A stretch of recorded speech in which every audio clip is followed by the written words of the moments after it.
Ini namanya manipulasi, ini namanya penipuan. Nah, kemarin barusan geger nih Republik Indonesia, Khilafatul Muslimin, konvoy gede-gedean di Jawa ya, kampanye khilafah, dan mereka sudah punya khalifah sendiri, namanya Abdul Qadir Hasan Baraja. Kata saya itu khalifah palsu.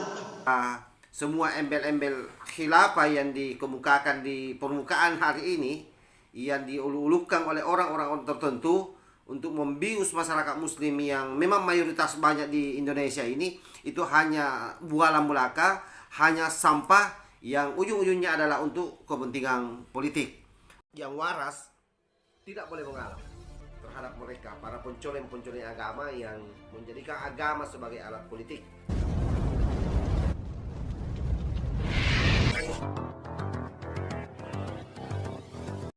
Salam Pancasila. Apa yang disampaikan Ustaz Suparman tadi di dalam ceramah pengantarnya yang mengatakan bahwa itu adalah khalifah palsu, saya kira ini memberikan pengetahuan kepada kita semua, sekaligus edukasi kepada masyarakat luas, terutama yang selama ini selalu berteriak soal khilafah dan minim pengetahuan soal khilafah. Saya tegaskan bahwa sesungguhnya bagi kita Indonesia ini adalah final, bahwa kita punya dasar negara Pancasila dan tidak boleh lagi diganggu-gugat. Khilafah ini kan berakhir sejak zaman Ali bin Abi Thalib, dan setelah itu tidak ada lagi kekhalifahan. Yang ada adalah sistem kerajaan. Jadi misalnya Bani Abbasiyah, Bani Umayyah, Turki Utsmani, itu semua sebenarnya adalah kerajaan, sistem kerajaan, bukan sistem khilafah. Karena sistem khilafah ini ya sangat berbahaya. Dia menyisakan sejarah yang sangat ganas terhadap perpecahan umat Islam. Bagaimana orang bersaudara kemudian saling perang. Bagaimana misalnya sesama muslim di masa itu saling bunuh-membunuh demi untuk kekuasaan. Jadi lagi-lagi bahwa semua embel-embel khilafah yang dikemukakan di permukaan hari ini, yang diulu-ulukan oleh orang-orang tertentu untuk membius masyarakat muslim yang memang mayoritas banyak di Indonesia ini, itu hanya bualan belaka, hanya sampah yang ujung-ujungnya adalah untuk kepentingan politik. Untuk lebih jelasnya, mari kita simak kelanjutan dari video Ustaz Suparman Abdul Karim. Khalifah Khilafatul Muslimin, ketika saya konfirmasi kepada jamaah tersebut, kelompok tersebut, apa maksudnya khalifah kaum muslimin? Kata mereka, kami ini bukan organisasi, kami bukan firqah, kami bukan partai, kami bukan madhab, kata mereka, tapi kami ini adalah kekhalifahan umat Islam seluruh dunia. Jadi kelompok kami ini, Khilafatul Muslimin ini, khilafahnya semua umat Islam sedunia internasional. Dan sudah ada khalifahnya gitu Pak. Sudah ada khalifahnya.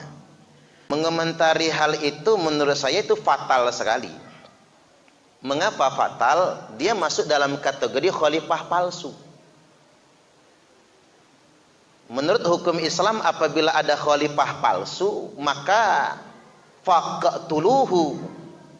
Menurut hukum Islam itu wajib dibunuh kalau ada khalifah palsu. Siapa itu khalifah palsu? Orang yang mengangkat khalifah dari kelompoknya sendiri tanpa kesepakatan kaum muslimin. Ini menurut hukum Islam. Nabi sallallahu alaihi wasallam telah bersabda, "Idza bui'a li khalifataini faqtulul akhara minhuma." Apabila diangkat dua pemimpin, kata Nabi, dalam satu tempat atau suatu wilayah kekuasaan, apabila diangkat dua khalifah atau diangkat dua pemimpin dalam satu wilayah kekuasaan, maka faqtulul akhara minhuma, maka bunuhlah yang terakhir. Di Indonesia ini sudah ada khalifahnya, sudah ada pemimpinnya, sudah ada presidennya. Nama presidennya Joko Widodo. Puas atau tidak puas itu presiden, itu amir kita, itu khalifah kita. Dan ketika orang diangkat sebagai khalifah di luar kesepakatan yang ada, maka kalau menurut perintah Nabi, Pak, faqtulul akhar minhuma, maka wajib dibunuh. Walaupun kita nggak segitunya, ini hukum Islam ya, nggak segitunya. Ini yang menurut saya fatal yang pertama, pengangkatan pemimpin tanpa mekanisme, ngaku-ngaku, dan itu dalam Islam masuk dalam kategori khalifah palsu. Nah, subhat yang kedua yang saya dapatkan di sana, mereka mengaku kekhalifahan umat Islam, khilafatul muslimin. Padahal sebetulnya yang harus kita sadari bahwasanya Nabi bersabda, al khilafatu fi ummati talatuna sanah. Khilafah di tengah-tengah umatku itu, kata Nabi, hanya 30 tahun. Hanya 30 tahun. Ini yang mesti kita sadari, Pak. Kekhalifahan umatku itu hanya 30 tahun. Maka hitung oleh kita semua. Abu Bakar 2 tahun, Umar 10 tahun, Utsman 12 tahun. Jadi 2 tambah 10 tambah 12, 24. Sisanya Ali 6 tahun. Maka imsik anaika, hitunglah olehmu. Kekhalifahan Abu Bakar 2 tahun, Umar 10 tahun, Utsman 12 tahun, Ali 6 tahun. Hanya 30 tahun. Tsumma mulkun, kemudian Nabi bersabda, setelah khilafah adalah kerajaan. Jadi Bani Umayyah itu bukan khilafatul muslimin, bukan khilafah Islamiyah, salah. Bani Abbasiyah itu bukan khilafatul muslimin, bukan khilafatul Islamiyah. Termasuk juga Turki Utsmani. Makanya teman-teman kita di HTI itu salah mengatakan runtuhnya kekhilafan umat Islam itu 1924, salah. Selesainya kekhilafan umat Islam ya di Imam Ali-nya wafat, meninggal dunia. Karena Nabi mengatakan al khilafatu fi ummati talatuna sanah. Khilafah di tengah-tengah umatku hanya 30 tahun. Tsumma mulkun, habis itu kerajaan. Maksudnya begini, Pak, kita ini jangan mau dimanipulasi oleh para pengasong khilafah. Seakan-akan kita sedang memperjuangkan Islam. Saya prihatin sekarang. Banyak guru-guru tercemar paham khilafah. Saya lihat konten-konten itu mereka di Facebook, di mana dia nih ngajar di sekolah itu, ngajar di sekolah itu, mempromosikan khilafah. Apalagi PNS ya. PNS kok mempromosikan khilafah. Ini kan bahaya sebetulnya. Dan atau memperjuangkan khilafah. Padahal tidak ada satupun perintahnya dalam Al-Quran dan hadis. Perintah menegakkan khilafah itu nggak ada. Ini kan konyol banget, Pak. Orang-orang yang berjuang menegakkan khilafah itu sekonyol-konyolnya manusia. Karena nggak ada perintahnya. Kayaknya semangat banget ingin menegakkan khilafah.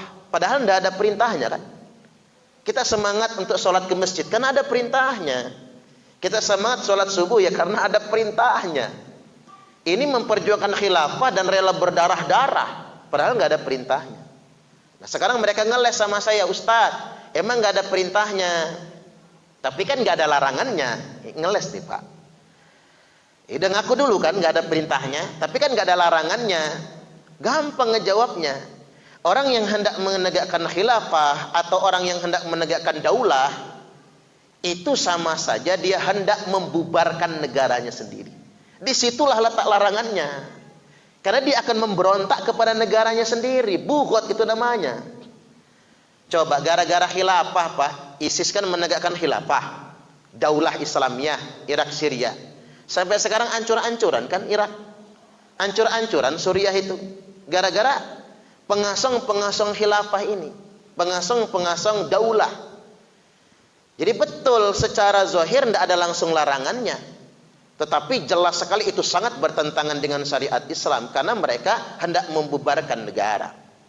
Nah, mengapa Nabi tidak memerintahkan kita menegakkan khilafah? Dikarenakan khawatir jadi fitnah yang sedemikian rupa. Jadi ini penting betul memberikan pencerdasan kepada kita semua. Karena buat anak-anak kita, buat keluarga kita harus diberi pemahaman. Jangan seolah-olah mereka menegakkan khilafah itu atau memperjuangkan khilafah seolah-olah mereka sedang memperjuangkan agama. Padahal memang tidak ada perintahnya sama sekali. Malah itu akan menimbulkan kerusakan. Ketika mereka membaiat pemimpin, maka pemimpin itu khalifah palsu.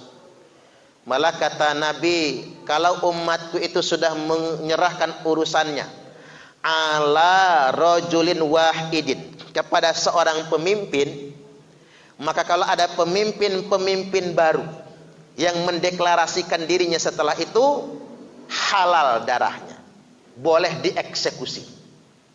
Makanya menurut saya negara paling lembut itu Indonesia. Ada yang ngaku raja Empire Sunda, raja apalagi itu Pak, macam-macam Empire Sunda, raja Tanah Jawa, apalagi itu, raja Majapahit. Ada yang mendeklarasikan khalifah, keren banget. Ada yang jadi malaikat Jibril gitu kan. Ada yang ngaku Imam Mahdi, ngaku Nabi. Enggak ada satupun yang dieksekusi, enggak ada. Kalau di Arab Saudi selesai itu benar. Langsung hukum pancung yang kayak gitu modelnya. Karena memang ada perintahnya, faqtuluhu. Perintah membunuh kan. Oh, serem banget itu. Saya nerjemahinnya aja agak kurang enak itu. Sampai sedemikian rupa. Jadi sekali lagi saya ingin tegaskan terhadap fenomena itu, satu, khalifah itu khalifah palsu. Karena dia mengangkat dirinya dari golongannya sendiri. Yang kedua, khalifah itu khalifah sesat. Karena dia mendeklarasikan dirinya sebagai pemimpin di negara yang kita ini masih punya pemimpin. Itu khalifah sesat. Kemudian yang berikutnya, yang ketiga, yang perlu saya tegaskan bahwasanya tidak ada perintahnya menegakkan khilafah sama sekali. Tidak ada perintahnya. Dan khilafah di tengah-tengah umat ini kata Nabi hanya 30 tahun. Jadi kalau ada orang yang mengajak kita menegakkan khilafah, sama saja dia ingin memberontak kepada negara yang ada. Waman mata walaysa fi unuqihi bai'atun mata mitatan jahiliyah. Barang siapa yang mati dalam keadaan memberontak kepada pemerintah yang sah, tidak ada di lehernya ketaatan, maka matinya mati jahiliyah. Alih-alih memperjuangkan Islam, alih-alih mati syahid, alih-alih mati muslim, malah matinya dalam keadaan jahiliyah. Saya kira jelas ya apa yang disampaikan oleh Pak Ustaz tadi, seorang ustaz muda, ulama muda Nahdlatul Ulama. Saya kira sangat luar biasa memberikan pencerahan kepada kita semua. Bahkan di situ yang saya catat baik-baik, bahwa ketika dalam satu negara sudah menentukan pemimpin, lalu kemudian muncul pemimpin baru, malah kalau kita mau ekstrim memperlakukan hadis Nabi, dan itu sahih sebagaimana yang dibacakan oleh Pak Ustaz, pemimpin baru yang belakangan muncul itu bisa dibunuh. Itu kalau kita mau ekstrim. Jadi cukup luar biasa, mudah-mudahan ini memberikan inspirasi buat kita semua, memberikan pengetahuan baru khususnya bagi kalangan kadrun-kadrun yang selama ini berteriak khilafah untuk mengganti dasar negara kita, Pancasila, bisa tercerahkan dengan video ini. Wallahul muwaffiq ila aqwamit thariq. Wassalamualaikum warahmatullahi wabarakatuh. NKRI harga mati. Salam Nusantara. Pancasila jaya.